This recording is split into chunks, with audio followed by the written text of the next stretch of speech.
Oke, halo semuanya dan kembali lagi di channel Layar Entertainment. Dan kali ini gue akan membahas bukan film, bukan anime, tapi yang kali ini gue akan bahas adalah komik. Tepatnya komik Indonesia yang dirilis melalui webtoon. Komik ini sudah menjadi webtoon official dan sudah tamat. Jalannya itu sudah 5 tahun dan ya, namanya adalah Nusantara Droid War. Jadi untuk kalian yang belum tahu mungkin, tapi gue akan memberikan ya sedikit spoiler talk, pembahasan spoiler yang mungkin jadi jika kalian tidak ingin terkena spoiler dan hanya ingin tahu isi ceritanya, mungkin kalian bisa dengar sinopsisnya saja dari sekarang, yaitu Nusantara Droid War ini akan menceritakan tentang sebuah permainan yang bisa dibilang mirip dengan Yu-Gi-Oh ataupun Pokemon Go. Dan permainan ini membuat player 1 lawan 1, bisa juga tag team 2 lawan 2, ataupun bisa juga permainan tidak seimbang, mungkin 2 lawan 1. Tapi pokoknya ini adalah permainan yang bisa dibilang cukup menarik, permainan kartu tapi juga berbasis fighting, karena yang akan mereka gunakan dalam kartu tersebut atau yang mereka summon adalah seorang pahlawan ataupun bisa dibilang tokoh yang berasal dari cerita Indonesia, budaya Indonesia. Jadi sangat menarik. Misalnya ada karakter yang bisa memanggil misalnya kuntilanak, ada juga karakter yang bisa memanggil legenda seperti Wewe Gombel ataupun Genderuwo. Jadi sangat menarik karena dari komik ini kita bisa membahas ataupun bisa belajar tentang kearifan lokal, budaya lokal, cerita-cerita tentang karakter-karakter yang ada dalam cerita rakyat yang ada di Indonesia. Dan ya sangat menarik, sangat membuka wawasan, dan pastinya ceritanya juga nggak kalah seru. Jadi ya gue recommended untuk kalian baca. Sudah 234 episode kalau nggak salah dia totalnya. Jadi bisa kalian habiskan mungkin ya sekitaran 1 minggu bisa lah kalau cicil-cicil. Oke, gue akan langsung bahas tentang spoilernya. Spoiler talk ataupun pembahasan spoiler. Jadi gue baca Nusantara Droid War ini sekitaran 2016, pas zaman webtoon masih ataupun baru hype di Indonesia. Dimulai dengan banyak konten kreator yang membuat tentang parodi webtoon mungkin. Jadi gue baru tahu tentang webtoon dan gue lihat ada komik Nusantara Droid War. Menarik, gue coba baca dan ternyata klik. Itu sekitar tahun 2016 mungkin. Jadi gue coba baca dan ternyata sangat menarik, sangat menghibur juga, dan ceritanya juga nggak kalah kompleks, walaupun juga cukup ringan dikonsumsi ketimbang dengan komik Marvel yang mungkin ada unsur politik yang cukup berat ceritanya untuk diterima. Dan ya sangat fun juga karena bisa dibilang ya kita akan bahas tentang fakta-faktanya dulu. Nusantara Droid War ini pembuatannya ini terinspirasi di tahun 2016. Waktu itu game yang populer ataupun yang trending adalah game Pokemon Go. Jadi ya mereka terinspirasi dari situ. Makanya mirip tapi bukan sama ya. Jadi jangan salah. Ceritanya juga mirip dengan anime, apalagi tentang alur tiap pertarungan yang seru untuk disaksikan karena penuh drama. Jadi cara mereka menyajikan alur dari tiap-tiap pertarungan ataupun battle daripada droid itu sangat menegangkan, sangat menghibur juga, dan sangat dramatis. Pastinya itu karena mungkin gue rasa pembangunan alur yang naik turun, bisa dibilang. Misalnya si karakter protagonis pada awalnya dibuat unggul, kemudian dia dibuat down di sisi yang paling bawah, kemudian bangkit lagi ya. Klise, tapi ini sebuah hal yang baru di komik Indonesia gue rasa dalam konsep yang kayak gini, dan sangat menarik untuk menyaksikan pertarungannya. Jadi kita kayak nonton ini loh, game fighting misalnya Tekken, tapi ini versi kartunya, jadi gitu, versi karakter Indonesianya, dan juga punya banyak jurus, bukan hanya fighting ya. Game battle yang mirip Naruto lah bisa bilang. Maka dari itu memang gue sangat ingin game ini menjadi komik ini menjadi game, karena memang IP-nya sangat cocok untuk jadi game, bro. karena droid-droid ini memang ada kategori khusus. Kalau di dalam ceritanya ini ada kategori hantu, ada kategori legenda, ada kategori pewayangan. Pokoknya bisa sangat Apple untuk dibuat sebagai game, terutama game yang misalnya mungkin kalian pernah lihat One Piece Burning Blood ataupun Naruto Ultimate Ninja Storm. Itu mirip-mirip kayak gitu, sangat bisa untuk dilakukan bro. Dan ya walaupun gue nggak tahu apakah Indonesia bisa membuat, harusnya bisa ya. Lokapala mereka bisa buat kan. Ada karakter Shibuya dari Gohanto yang walaupun harus dibeli, tapi ya nggak ada salahnya kan. Di masa depan nanti mungkin ada developer game Indonesia yang tertarik untuk membuat game fighting dan mengambil tema besar Nusantara Droid War lagi pula. Karakter-karakter ataupun kartu yang ada di sini, droid-droidnya ya maksud gue, itu kan memang IP umum gitu loh, bukan IP yang harus dibayar untuk akhirnya dipinjam ataupun dibeli lisensinya kan. Jadi ya entahlah, mungkin akan yang palingan yang mahal itu mungkin karena IP dari konsepnya, konsep permainan droidnya. Tapi ya gue rasa sangat menarik loh, what the fuck.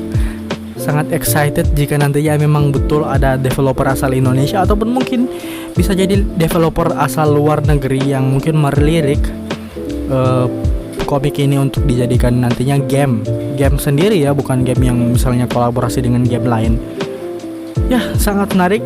Dan misalnya mungkin ini kan terakhirnya itu kan pas tamat disebutkan kalau Nusantara Droid War sudah mengepakkan sayapnya ke luar negeri, ke internasional, maka dari itu akan menjadi International Droid War. Mungkin bisa saja tokoh-tokoh dari seluruh dunia dikabulkan, dan pastinya mereka itu IP-nya itu nggak dipegang oleh siapapun kan, memang karena milik umum, milik rakyat, cerita rakyat. Jadi ya oh my god, bisa bayangkan kan, misalnya ya jangan game deh, gue berharap dulu dibuatkan sequel dari komik ini yang mungkin judulnya adalah International Droid War, dan mungkin pemeran utamanya sudah bukan Sagria lagi, karena ya bisa jadi mungkin karakter yang cocok untuk menjadi karakter utama ya mungkin Adinata dengan keong emasnya. Anjir, bisa lo bayangkan nggak keong emas bertarung misalnya melawan Iskandaria Agung, what the fuck, Alexander the Great, you know, ataupun Dracula Flat. Jadi cukup menarik, aduh konsepnya gila banget loh. Dan ini satu hal yang sangat jelas kenapa gue suka anime ini adalah anime ini mirip dengan Fate series. Bedanya konsep dan juga ceritanya sangat beda total. Kalau Fate series itu kan kejadiannya hanya mengandalkan 7 servant, 7 orang yang akan memanggil 7 pahlawan dari era yang berbeda secara random ke masa depan, ke masa sekarang maksudnya, untuk akhirnya bertarung memperebutkan cawan suci di suatu area, dan mereka bisa bebas bertarung kapan saja, di mana saja, dengan siapa saja.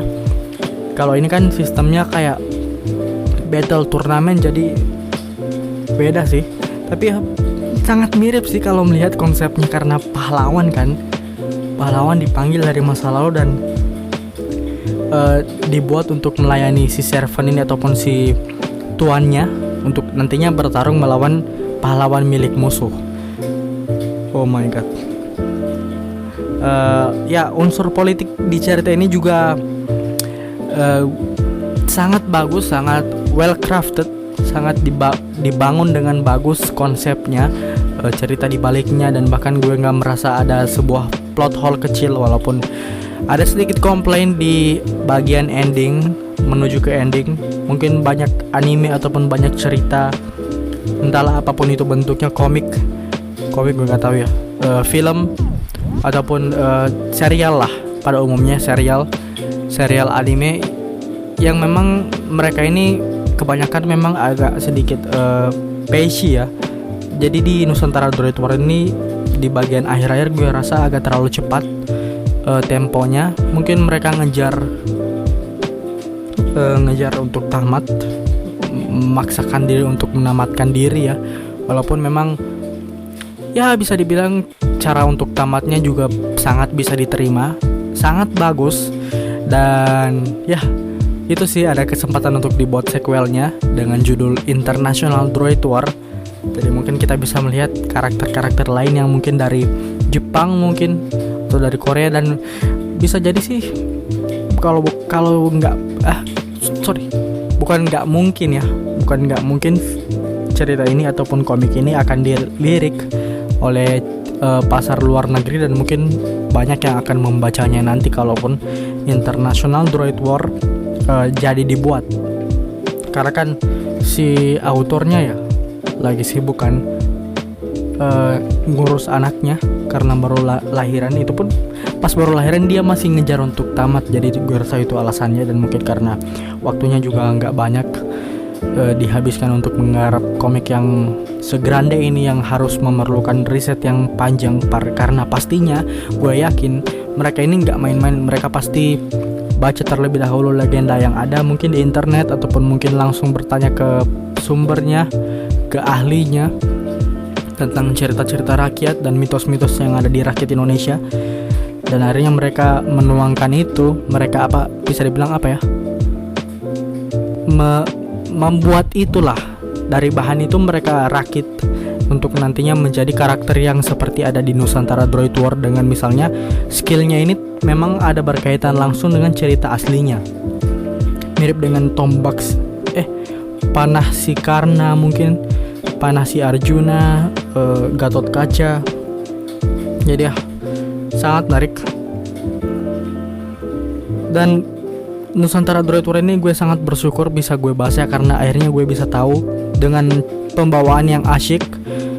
Cerita ini bisa membuat banyak orang mungkin yang membacanya ini belajar tentang budaya Indonesia, terutama tentang tokoh-tokoh yang ada di cerita rakyat ataupun tokoh-tokoh mitologi, mungkin hantu-hantu di Indonesia yang mungkin mereka belum tahu sebelumnya, tapi gara-gara cerita ini mereka akhirnya tahu.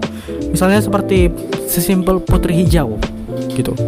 Kalau si Malin Kundang kan semua orang sudah tahu, si Pitung semua orang mungkin sudah tahu, dan si Putri Hijau ini kan siapa yang tahu. Dan mereka akhirnya memperkenalkan ini lewat Nusantara Droid War, jadi apresiasi tinggi. Dan walaupun Kabasaran itu bukan sebuah tokoh, tapi autornya ini kan dari Manado, dan gue rasa dia mencoba untuk mengangkat budaya yang dia miliki untuk mengembrace orang-orang untuk akhirnya tahu tentang tarian Kabasaran yang ada di Manado, yang dimana 3 skillnya terinspirasi dari 3 babak di tarian itu tersendiri, yaitu Cakalele, Kumoyaki, dan juga Lalayaan ya.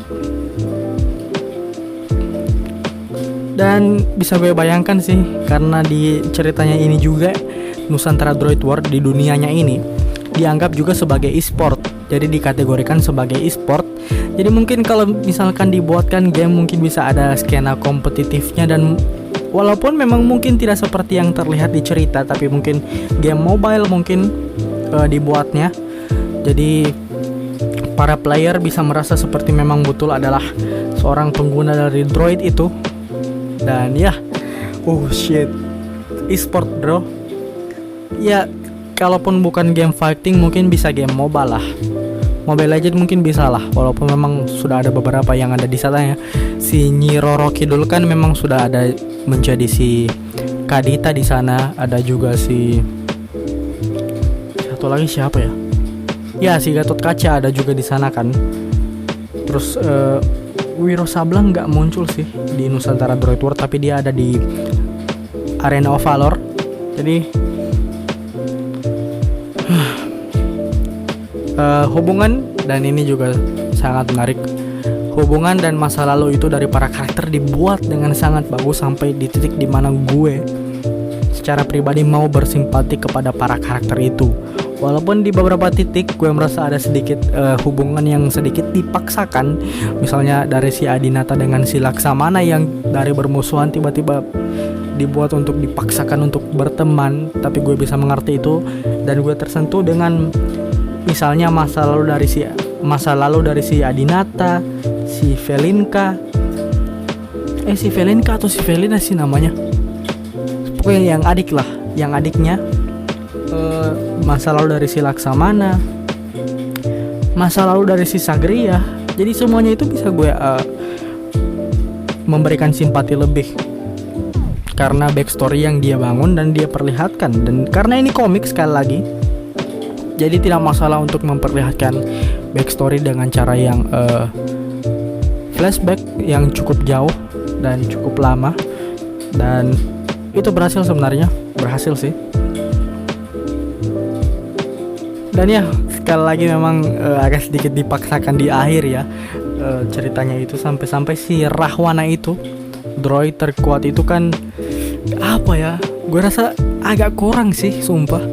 Gak kerasa ini memang adalah droid terkuat, karena memang harusnya kekuatannya nggak kayak gitu loh.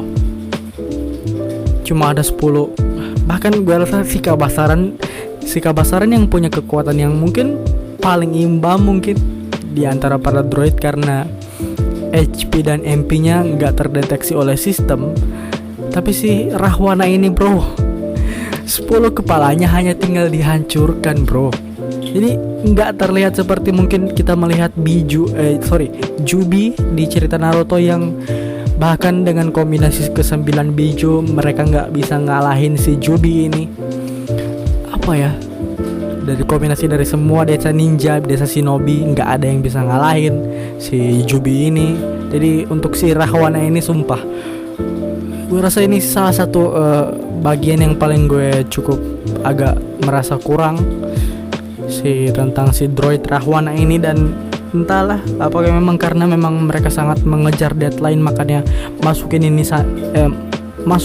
itu dan gak memikirkan lagi tentang hal itu. Padahal sebelumnya memang pacingnya itu, pertarungannya pasti memakan minimal 5 episode lah. Di misalnya pertarungan yang besar ya, misalnya si Sagria lawan si Hanoman, itu kan pertarungannya cukup memakan episode yang banyak ya. Tapi untuk si Rahwana ini terlihat sangat singkat loh. Sejak dia membunuh si Batir, keluar dari tabung itu, ya entahlah, gue hanya bisa berkomentar kayak gini sebagai seorang pembaca, menyampaikan aspirasi dan juga komplain gue, walaupun memang gak ada gunanya sama sekali karena komik ini sudah tamat. Dan yang menarik juga adalah konsep dari penampilan karakternya ini dibuat dengan cara yang bisa gue bilang terinspirasi dari para anime. Misalnya gue lihat si Pitung itu kan mirip banget kan saya sama si Guy pas dia udah berubah. Dan banyak yang bilang Gatot Kaca itu kalau memakai armor jadi mirip kayak mecha, tapi itu ya bisa didebatkan lah. Tapi yang gue rasa yang paling perubahan yang cukup drastis dari cerita rakyatnya yang gue tahu adalah Kalong Wewe atau Wewe Gombel dibuatnya mirip Alice loh. Alice di Mobile Legends kalian tahu kan, yang vampir wanita cantik, dan itu sebuah revolusi yang bukan negatif tapi justru bisa ke arah positif karena ya kreativitas yang cukup bagus sih yang ditampilkan.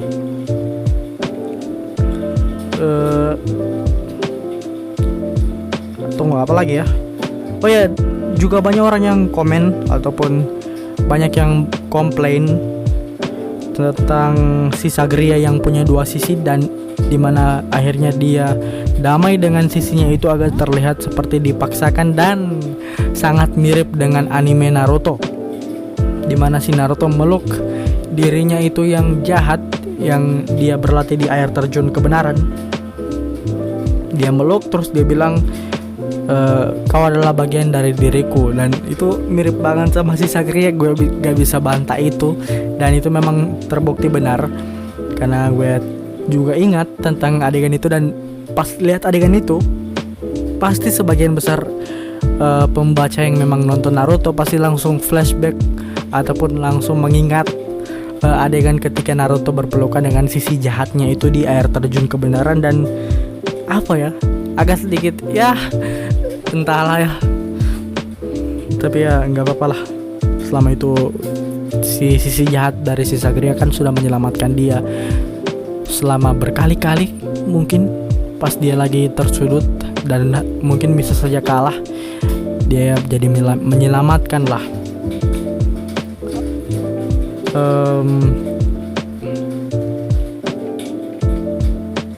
Oke, dan terakhir mungkin yang akan gue bahas adalah tentang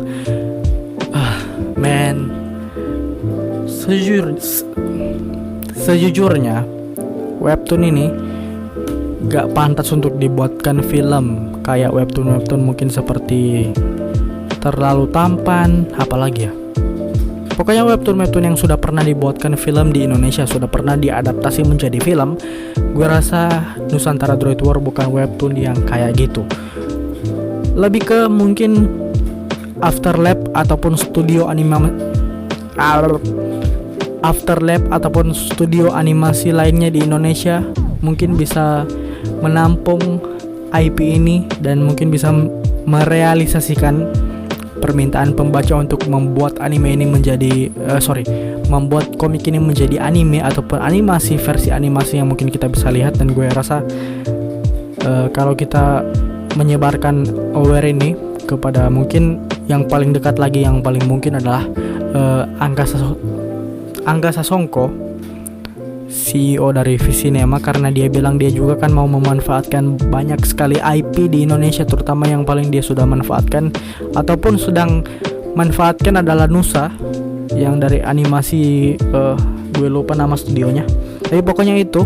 Dan gue rasa mungkin gak ada salahnya untuk mencoba dibuatkan animasi dari Nusantara Droid War, walaupun melihat jumlah episodenya ini kemungkinan besar untuk menghindari banyaknya episode yang akan membuat dananya sangat besar yang diperlukan. Pastinya mereka memerlukan pangkasan sedikit-sedikit dari ceritanya ataupun mungkin dibuat per musim. Jadi mungkin musim 1 dari komik episode 1 sampai 25 mungkin, dan akan menghasilkan animasi yang dengan 12 episode mungkin. Gue juga gak tahu, tapi ya gak ada salahnya untuk mencoba. Dan gue rasa gue misalnya kalau misalkan punya uang sebanyak itu dan punya dana, mungkin gue bakalan semoga ya ngedanai proyek ini. Walaupun gue belum tahu ya, ada juga kabarnya kalau memang ingin mengadaptasi komik webtoon official, karena Nusantara Droid War ini adalah komik webtoon official, jadi perlukan koordinasi ataupun negosiasi dengan pihak webtoonnya langsung. Dan menurut gue kayaknya sih itu hanya terjadi di film saja, dan mungkin kalau di animasi mungkin kita bisa, dan itu tergantung autor ya, si pembuatnya apakah mau dianimasikan atau tidak. Dan gue rasa gak ada salahnya kalau Visinema memang niat untuk membuat animasi yang memang sekeren itu, mungkin bisa meng-approach Nusantara Droid War ini. Dan mungkin entahlah, gue belum tahu, gue belum yakin siapa sutradara animasi yang bagus di Indonesia, kecuali mungkin yang agak sedikit gue yakin adalah Rian Andriadi, si stand up comedian yang saat ini sedang menggarap film animasi pertamanya sebagai seorang sutradara, dan menarik untuk ditunggu kiprahnya. Dan ya, kata-kata terakhir, memang webtoon ini the best lah. Gue udah ikutin sejak 2016, terus agak sedikit putus-putus gue bacanya, nggak lanjut-lanjut amat sampai terakhir gue baca itu tahun 2020, dan akhirnya gue menamatkan itu sekarang. Gue bacanya sekarang ini, habiskan sekitaran 3 hari mungkin ya, 3 hari untuk menamatkan 234 episode dari Nusantara Droid War. Dan hasilnya gue bersyukur bisa membaca komik ini dengan baik dan mengikutinya dengan dengan cara bersyukur lah, bisa dibuatkan cerita yang punya konsep menarik seperti ini. Sama juga dengan anime yang gue suka, alurnya, bagaimana mereka mempresent pertarungannya, plot twistnya, nggak ada yang kurang. Mungkin yang kurang hanya tempo di akhirnya. Tapi ya, melihat kembali di masa-masa 2016 di mana komik webtoon ini tumbuh bersama gue, tumbuh bersama komik webtoon ini, agak sedikit sedih sih harus melihat komik ini tamat. Tapi ya gue rasa ada kemungkinan di mana mereka akan membuatkan International Droid War sebagai sequel komiknya mungkin, tapi mungkin belum sekarang ya, gue nggak tahu sih ya, kita tunggu saja. Jadi kalian juga jangan lupa follow kalau memang ingin tahu tentang kabar selanjutnya di Silver Roxas, kalau nggak salah memang nama Instagramnya, silahkan cari. Dan ya, mungkin kalau International Droid War memang terrealisasikan bisa gue bahas kapan-kapan. Dan konten selanjutnya masih akan tentang Nusantara Droid War, tepatnya tentang profil para pahlawan atau para droid yang muncul di komik ini. Jadi pastinya akan menarik. Gue akan membreakdown siapa-siapa saja droid yang muncul dan bagaimana cerita asli mereka di dunia nyata, cerita rakyat yang mereka adaptasikan ini. Oke, terima kasih telah mendengarkan celotehan yang cukup aneh, dan mungkin gue rasa nggak ada sih yang nonton sampai habis. Tapi ya, sampai jumpa di episode selanjutnya guys. Dan buat kalian yang belum baca ataupun belum menamatkan, silahkan tamatkan Nusantara Droid War di Webtoon.